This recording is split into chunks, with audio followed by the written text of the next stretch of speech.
Welcome to the Ncast Monthly Regulatory Brief. I'm Aileen McDonough, your host and Director of Content Marketing at Ncontracts. In this podcast, our compliance team provides an overview and analysis of the latest regulatory changes for financial institutions, along with info on trends to help you keep up with the rapidly evolving nature of compliance. Let's get started.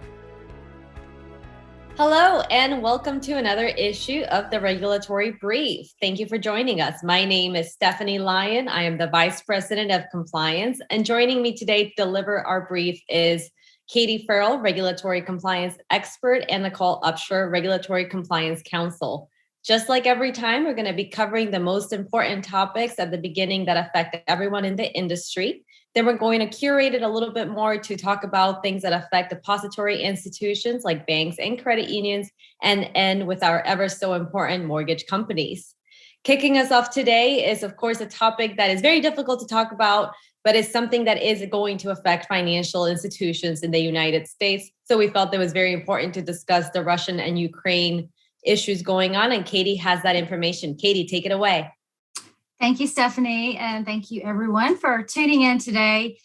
As we all know, we have experienced some great turmoil in recent days due to the events involving Russian attacks on Ukraine. And U.S. financial institutions are bracing for the potential economic and cyber impacts as a result of the escalating conflict. We have been very busy here at Ncontracts updating our compliance management solution Ncomply with announcements straight from the White House, sanctions and general licenses issued by OFAC, resources from the Cybersecurity and Infrastructure Security Agency, and from our own industry's regulators, such as NCUA's recent updates to cybersecurity resources and tools, and the American Bankers Association's recent edition of a new webpage covering this incident. In addition to the sanctions, the United States is also responding to the attacks by prohibiting Russia from access to funds it keeps in U.S. dollars. Ukraine also suffered a series of Russian malicious cyber incidents, with reports of potentially destructive malware on the private sector systems that could result in severe harm to critical functions. CISA has responded and issued the following statement in recent days: that every organization in the United States is at risk from cyber threats that can disrupt essential services and potentially result in impacts to public safety. We are all very aware that cybersecurity and cyber attacks vulnerabilities pose a significant risk to our financial system, and the entire cybersecurity community has been placed on high alert to adopt a heightened state of awareness during these times and conduct what's being described as proactive threat hunting. Financial institutions are alerted to be prepared, and leaders should heed to precautions by ensuring there are no gaps in IT security personnel and by being sure staff are aggressively monitoring activities for any abnormal behaviors at your institution.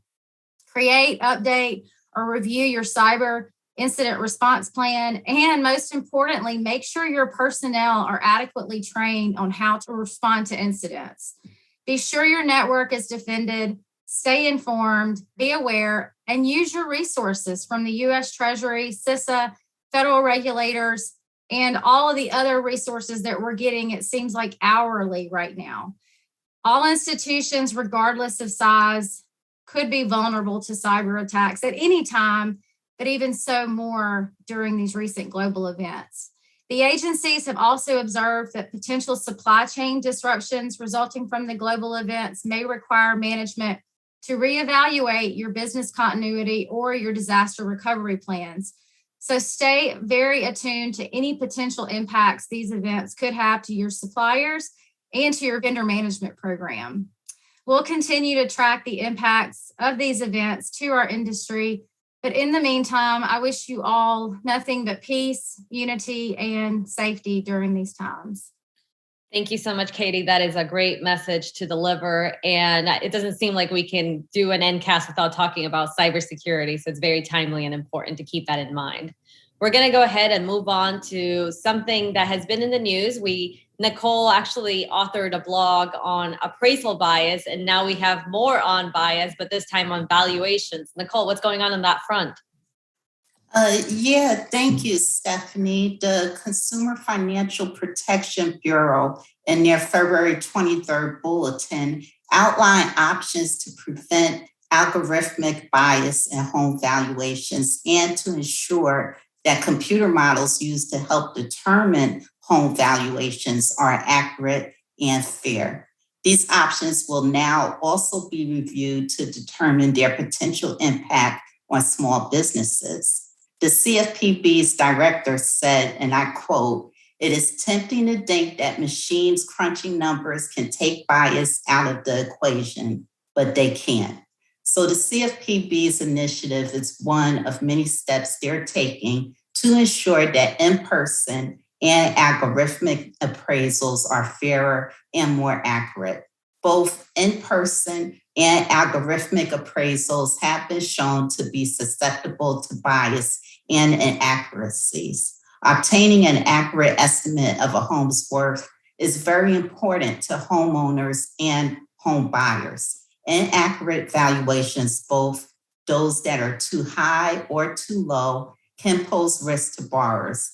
For example, overvaluing homes can put families' wealth at risk and create reselling challenges and lead to higher rates of foreclosures, which nobody wants.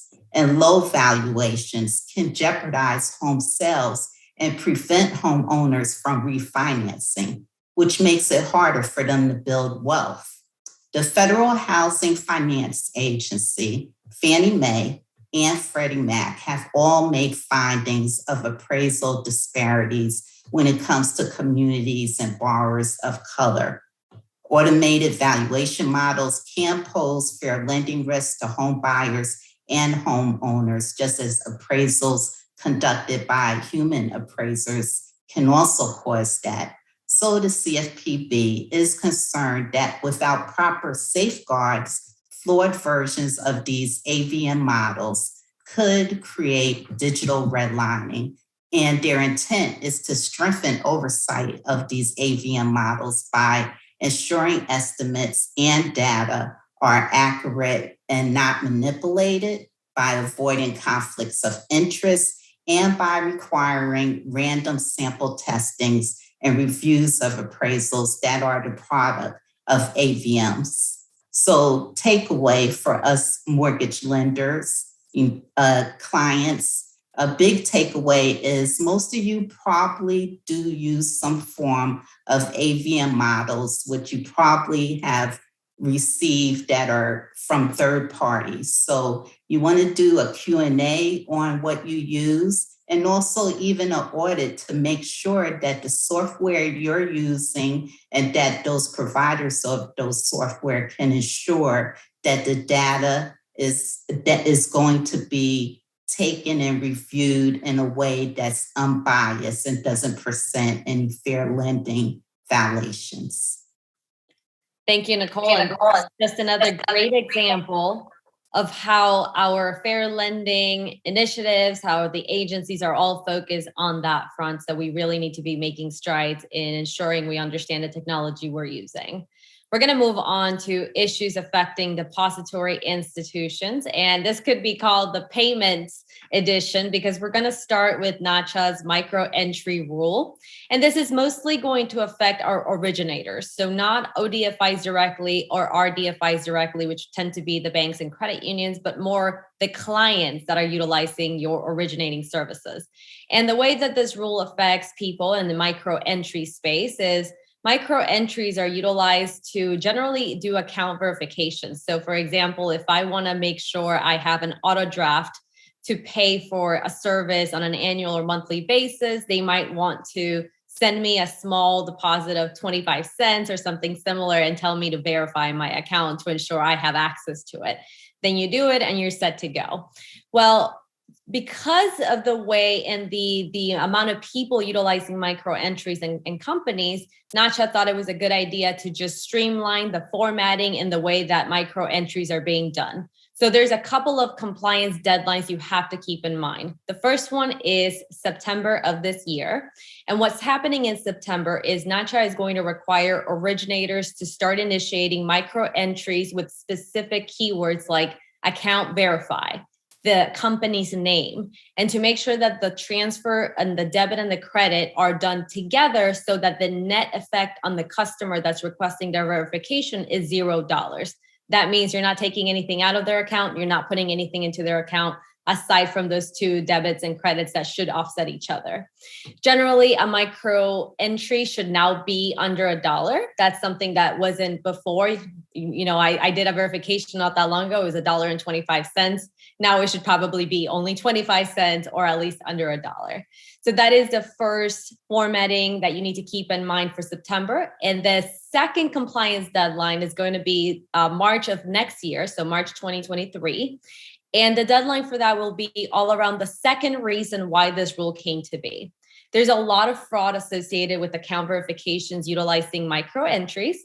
So the March 2023 deadline is going to require originators to have their own fraud system in place, to use risk management frameworks, to really ensure they're paying attention to forwarding and returns during the microcredit entry time periods, and to be paying attention to those fraudsters out there. So those are the two compliance deadlines, which are, again, are very perfectly aligned with the reason this rule came to be. So if you're an ODFI, it's a good time to remind those companies that are utilizing your ODFI services as originators that this rule is coming and that they need to be prepared. We're going to move on, like I said, to another electronic funds transfer purpose here, and that is something that the CFPB is covering. So I'm going to hand it over to you, Nicole, to talk about what the CFPB is doing with electronic funds transfers. Okay, thank you, Stephanie. Yes, the CFPB released a compliance bulletin this month on the EFT Act's compulsory use prohibition and government benefits account.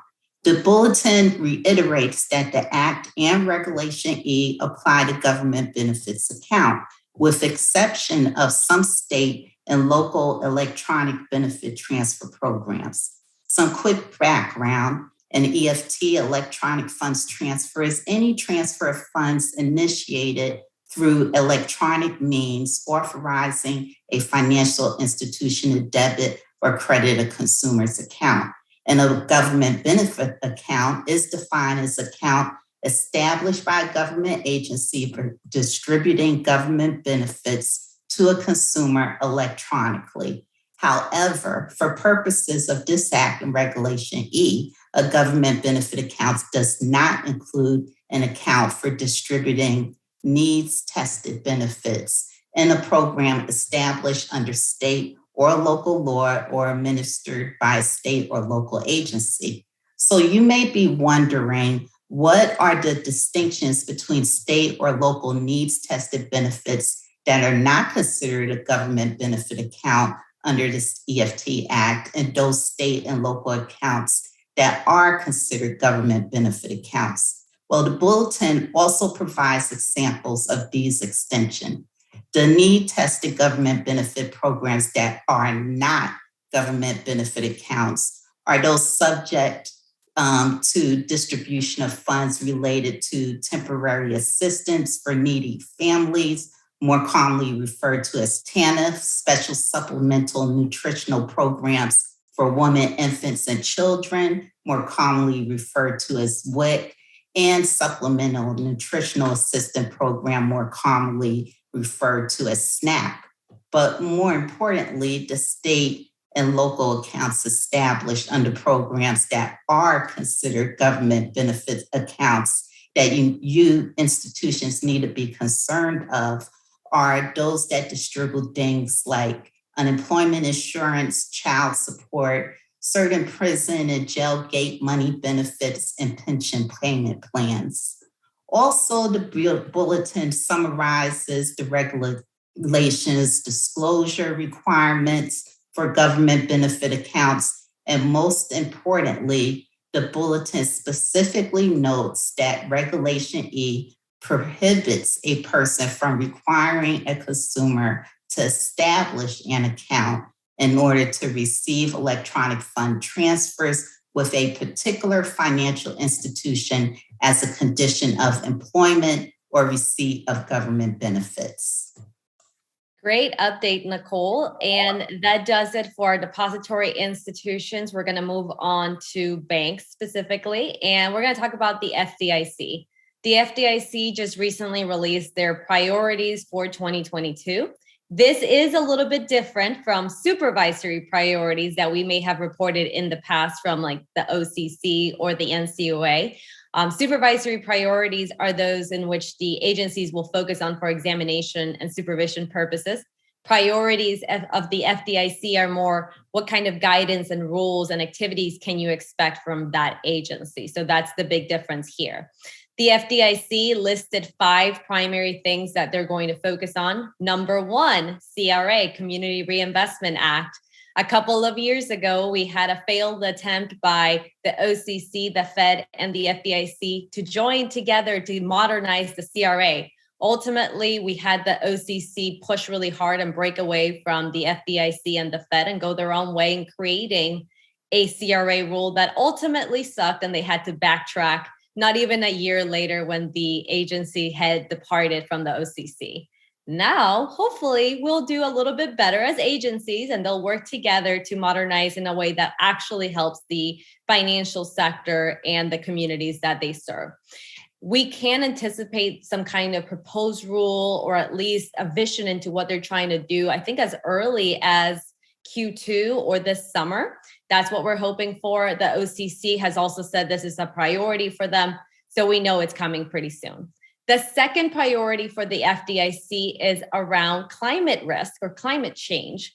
We have been hearing about climate risk for a while in terms of ESG, which is environmental social governance concepts. We have heard of environmental or climate change when it comes to investments, lending, the vendors you choose to partner with, the companies and the areas that you're serving. All of that matters, and especially when it comes to business continuity. So what the FDIC is saying is they're going to be putting a harder look into how they are providing guidance to their institutions regarding climate change. And that means you need to be thinking about that. This is no longer something that we can push down another year or two. This is something that your agencies are starting to take a serious look at now. So what can you do? You can make sure you're assessing climate change in your business continuity plans, your risk assessments, your deposits, lending, and so forth, because it is real and it is happening, and it's something we need to be focused on. The third priority for the FDIC is all around bank mergers. I know this is probably something that the trade associations are going, no, let's not talk about bank mergers.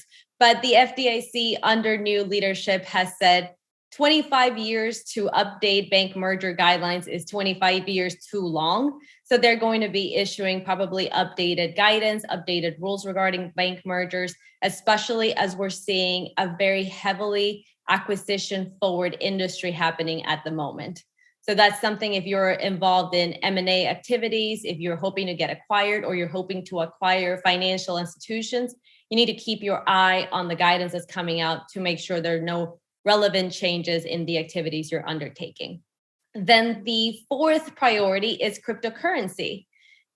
Financial institutions have started to dabble in cryptocurrency services because their customers are really asking them to provide them.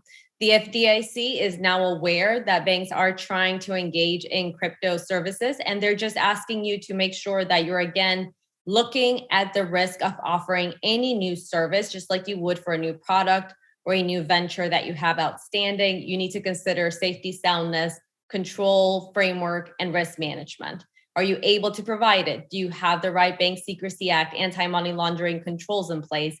If the answer is no, then maybe that's not a place you need to start dabbling in until you have those things in place. FDIC will be providing you with more robust guidance around crypto and the crypto space. So that's something else to be looking out for. And finally, Basel III capital framework. This is generally not something that applies to a lot of financial institutions. This is something that mostly affects our banks that have international presences, some of the largest banks in the country. There were changes to the capital framework earlier last year, so that the FDIC is just giving you heads up that they will be focusing to ensure financial institutions are applying the new framework changes and that you are aware, of course, of these changes. So those are the priorities on the FDIC front. We've also had quite a few staffing changes at the FDIC, and this is normal. It happens with every administration. When we see the executive branch change, we also see a lot of the agencies go through a huge influx of change as well, which is exactly what's happening at the FDIC. Just what was it? A couple of months ago, we saw our chairwoman of the FDIC depart after a very public quarrel with the CFPB. And now Katie's going to tell us what else is going on with staffing changes at the agency.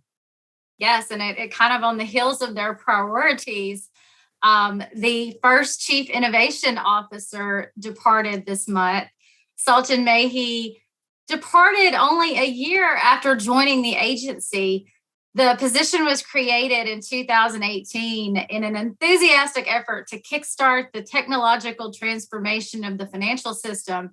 But the former FinTech co-founder and former advisor to the OCC, FBI, and U.S. Treasury on cybersecurity and artificial intelligence initiatives has left the agency, and he felt strongly urged to tell us all why. The former CIO claims that tech hesitancy, or as some are deeming as technophobia, halted his abilities to move the agency forward in the 21st century. He outlined his rationale for leaving the FDIC in Bloomberg News, stating that solving some of the problems encountered is literally a matter of national security. He claims he faced barriers to innovation, not just at the FDIC, but with all of those whom he collaborated, such as individuals at the CFPB, OCC, FinCEN, and all of the above. His departure statement claims the industry lacks expertise and the basic understanding of technology and concepts like fintechs and financial apps. And he wrote, and I must disclaim, and I quote, "Digital decisions are being made by people with an analog understanding, and less than 1/10 of staff had a basic understanding of the technologies they regulate." So some pretty strong accusations there. He, in his letter to the industry, focused on 4 reforms that he feels deserves immediate attention. For one, the federal hiring process is antiquated in his opinion, and that when recruiting and hiring, the federal government needs to put applied digital knowledge ahead of tenure and what he feels are irrelevant qualifications. He also stated that continuing education and training is critical to the agency's success, and that the federal government must tap into the private sector for artificial intelligence expertise and investments. Additionally, he stated that we must better collaborate with international allies such as the UK and Singapore, who he feels have embraced technology and a modern regulatory strategy. He is of the opinion that learning from our friends is essential to staying ahead of our enemies. And in light of what we spoke of earlier with the crisis in Ukraine, this letter has been described negatively as a, and I quote, blast to the agency, but it does bring to light multiple aspects related to technological change. So I am personally looking forward to seeing how the agency responds to the claim that it suffers from technophobia. Thank you, Katie. I'm telling you, the FDIC can't get away from having public drama this year. So we'll be on the lookout for more on that. But it's great information for financial institutions of any size or of any type to make sure that they're also considering technology and putting it at the forefront of their strategy plan. So that's great reporting. Thank you, Katie. We're going to move on to issues affecting credit unions. And our first point here is the NCUA has been issuing quite a few letters to credit unions over the past couple of months. So definitely take a look at those. The 2 we're going to focus on today are all about HMDA reporting. The HMDA transmittal season is upon us. And if you're watching this Ncast, probably it has just come and gone because the deadline was March 1st. So if you're watching now thinking, oh, the deadline is coming, no, it came and went. So this is a good reminder to prepare for 2023. And the reason NCUA has been putting out letters to credit unions regarding HMDA compliance, it's not because they're changing anything themselves, but it's because they have been seeing delinquencies in terms of which financial institutions should be doing the transmittal with the CFPB. They've noticed that a couple of credit unions had a few misunderstandings of when they were supposed to be filing this information, why, when they became part of HMDA compliance requirements, and the HMDA compliance flowchart to figure out if you are covered or not covered and if you have to transmit this data is like a riddle. I'm not even going to try to tell you verbally here because that is absolutely unhelpful. I do want to tell you to go somewhere that's going to be really helpful for you. And that's going to be the CFPB's HMDA institutional coverage flowchart that takes you step by step by step, whether you should be filing, and if yes, when. So just a couple of ideas on the flowchart. If you have a specific asset size, which changes every year, if you have an office at an MSA or a metropolitan statistical area, if you do primary or refis for 1 to 4 family dwellings, if you do those types of things, and then you also do home mortgages and open home mortgages like HELOCs, you need to be taking a look at HMDA to ensure you are filing when required. The other thing to remember about HMDA compliance is if you're waiting till the beginning of the year, let's say you waited till January 1st, 2022 to start figuring out how you were going to transmit this data or started caring about HMDA compliance, you're too late. It's too late for you. You're going to have a very bad time come March 1st. What you want to remember is HMDA compliance is all year round. From training your loan officers to collect the appropriate data points, to categorizing them, to having an organized LAR or loan application register, to getting the filing done correctly. All of that takes a lot of time, attention to detail, training, systems, collaboration from everyone involved in your mortgage space. So this is something you need to have your eyes on the ball all year long, and you can't just pretend that it's a once every quarter or once during the March season that you need to be worried about. Those are what the letters to credit unions on HMDA compliance from NCUA, they had to say about that topic. So we're going to move on to another news for the credit union space. And Katie, I think it's a great opportunity for you to tell us about what happened and what internal controls were lacking at an institution where a lot of things went wrong. Yes, sure thing. And I actually have some horror stories of HMDA filing, Stephanie, and being up until midnight the day before March 1st. So don't wait. So this story is about a CEO of a small town federal credit union founded by her own grandparents in the 1960s. She was found guilty of embezzlement this month, and unfortunately, the losses were so great, the credit union had to close as a result. The defendant opened 6 unauthorized credit cards in her name and repeatedly raised the limits. I had to reread this to believe it, but to the tune of 138 times on the cards from 2017 to 2020. And since she also had access to the credit card database, she was also able to set her own interest rates and minimum monthly payments. In total, $2.1 million was charged to the credit cards, and the embezzlement was ultimately discovered last year during an audit. The defendant pled guilty to the charges and was sentenced to 51 months in prison with 3 years of supervised release once she serves her sentence. Unfortunately, none of the assets that were purchased with the embezzled funds are of significant worth now, meaning there's not much of a recoup of losses. Most were spent on travel, dining, shopping, and the biggest expense was to purchase a pig farm. So while this may seem a bit far-fetched, this case does remind all of us of some very important lessons, even if your institution is small and resources may be limited. Controls around segregation of duties are critical, especially in a small institution, and really establishing your independent audits at appropriate frequencies. This could have gotten caught years before it actually was. And then finally, responsible governance over senior leadership and the accounts that are held by them must be monitored.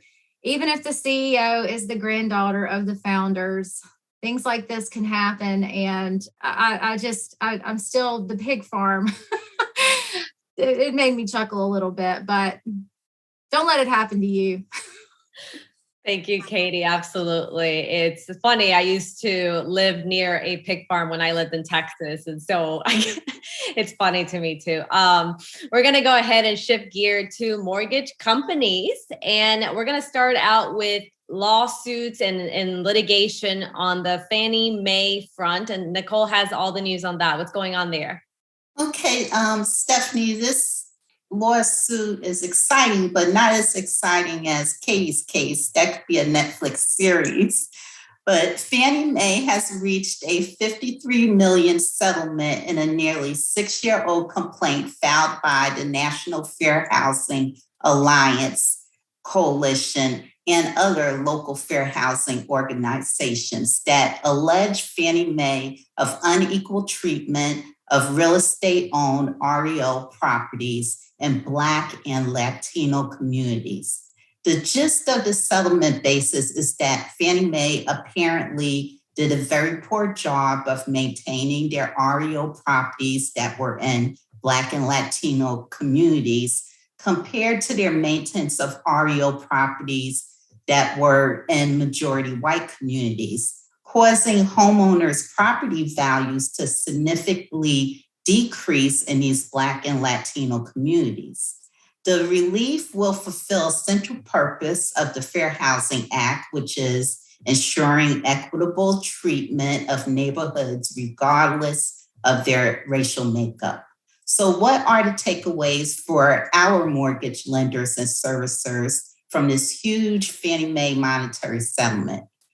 One big takeaway, if Fannie Mae can be called on the carpet for discriminatory practices in maintaining their REO properties, then you can rest assured that these coalitions will also be looking at how private mortgage lenders and servicers are maintaining their own REO portfolios. So best practices would be to review your property preservation department practices, review their policies, their procedures, and ensure they are proactively sending maintenance third parties out to maintain the REO portfolios until those properties are resold. Absolutely. That's very serious allegations, Nicole. And we're going to go ahead and stay on litigation because it's not over, right? We still have to discuss debt collection as well. And Katie's going to take it away. Yes, the Fourth Circuit has ruled that a mortgage servicer violated the Maryland Consumer Debt Collection Act. In this case, the plaintiffs filed a class action complaint against their mortgage servicer and challenged the $5 convenience fees for monthly payments made by phone or online. They alleged the servicer had violated the Maryland Consumer Debt Collection Act by engaging in conduct that violates the federal Fair Debt Collections Practices Act. So the U.S. Court of Appeals for the Fourth Circuit ruled that the servicer did indeed violate the act because the mortgage agreements did not explicitly provide for such fees. The plaintiffs paid a $5 fee at least 9 times in 2018 and 2019. So minimal fees in this case have had a really big impact. The case has gained attention of our industry's trade associations, and Nicole has the scoop on their responses over this past month.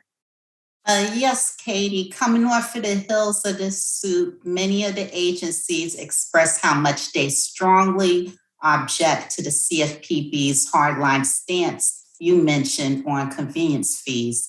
These agencies included NAFCU, the NBA, along with several other organizations. They filed amicus brief on February 22nd with the United States Court of Appeals, arguing, as you stated, the CFPB's hardline interpretation of the phrase permitted by law in the FDCPA and in the Carrington Mortgage Services case results should not be so narrowly construed as to include those fees that are only expressly authorized by a mortgage instrument or statute.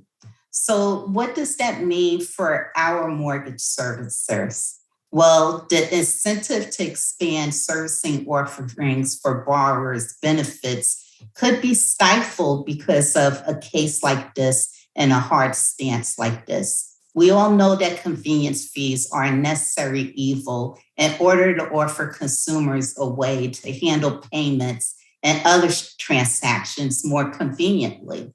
However, the takeaways we should consider from this case are best practices for mortgage servicers should be considering periodically, at a minimum, quarterly or on a semi-annual basis, looking at your convenience fees that you currently charge and ensuring those fees are reasonable and necessary. If you find they are not reasonable, or even if they're not necessary and you cannot justify applying them, then you should definitely consider decreasing the fees or removing them altogether if you don't want to find yourself looking at a lawsuit like the Carrington case that Katie mentioned. Thank you, Nicole. Those are great points that you made, both Katie and Nicole. And on behalf of all our team, thank you so much for joining us. Don't forget, Ncomply is here to serve you as software. You can find guidance, news, more regulatory changes that are happening real time. So make sure you tune into your Ncomply for more information on what we covered today, as well as everything else that is happening, because there is definitely a lot. We're keeping busy this month of February, and we're expecting to keep just as busy next month. So we'll see you next time to deliver the reg brief. And thank you again. That wraps up this month's Ncast regulatory brief, talking with our compliance experts about the latest regulatory changes you need to be aware of. If you liked what you heard, please leave us a review. And if you're not subscribed yet, we invite you to do so on your favorite podcast platform. Thanks for listening.